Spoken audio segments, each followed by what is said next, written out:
माई के भैले बा बेटौआ मोर भैया गेला। सासु भैले बा बिटिया मोर ननदिया लागेला। माई के भैले बा बेटौआ मोर भैया गेला।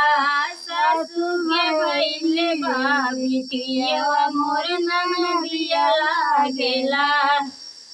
माई के से जिया लगऊ बनी चवा फूलवा धई के ना। सासु के से जिया लगऊ बनी चवा कटवा धई के ना। माई मोर सोइए करवट फेरिए जर जर फूलवा धरिए ना। सासु सोइए करवट फेरिए कचवा चुटवा चुगिए ना। माई मोर सोइए